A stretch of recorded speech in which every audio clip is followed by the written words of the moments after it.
আজি হলি বুলি লোকেল কুকুৰা লগত এইটো আনি থৈছে।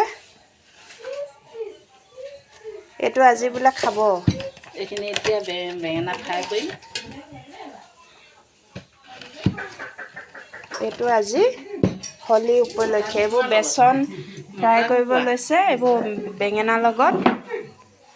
এইফালে কেৰাহী পাতি থৈছে, গৰম হৈ আছে কেৰাহী, তেল দিয়া আছে। এইফালে আলহী আছেহি আমাৰ ঘৰত, মামা ছোৱালী, সেইকাৰণে আজি লোকেল কুকুৰা। এয়া পিঁয়াজ দিছে কেৰাহীত, এয়া আদা ৰচুন, বাকী মছলা পিছত দিম, লগে লগে দিলে চেণ্টটো নাইকিয়া হৈ যায়। সেইটো কাৰণে বৰ্তমান শুকান জলকীয়া, পিঁয়াজ, আদা, ৰচুন দি লৈছোঁ। আৰু মাংসতে এইবিলাক মছলা চছলা সানিলোৱে অলপ, আৰু অলপ মানে পিঁয়াজ চিয়াজ দি সানি মুঠতে এইটো 1.5 কেজি এটা মতা কুকুৰা, 1.5 কেজি এটা মতা কুকুৰা দি দিছোঁ।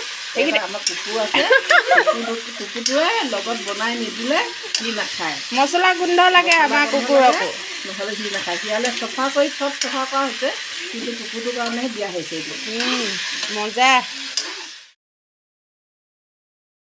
কেনেকুৱা লাগিব ভাল বেঙেনা ফ্ৰাই কৰিম। ইয়াত কণী দিছোঁ, বেচন দিছোঁ, জহা চাউলৰ পিঠা অলপমান দিছোঁ মচমচীয়া হ'বৰ কাৰণে। কিমান মস্তি লাগিব খাই চাবাচোন। আৰু এইফালে আমাৰ মাংস সিজি আছে, এইকেইটা জলকীয়া দি দিছে। আৰু এইফালে চালাড আমাৰ বাইদেৱে বনাই আছে, আমাৰ পতে বাইদেউ।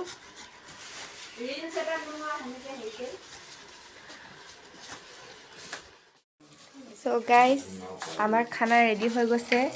এইফালে বেঙেনা ফ্ৰাই আৰু এইফালে মাংস ভগাই আছে, আৰু এইফালে ভাত বৰা হৈ গৈছে। এইখিনি বনাই আছোঁ, দি আছোঁ।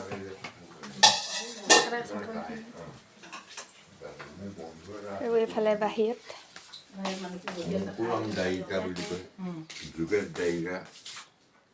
ফটো দেখাইছোঁ, মাৰিছোঁ। এইবোৰ নপঢ়ে।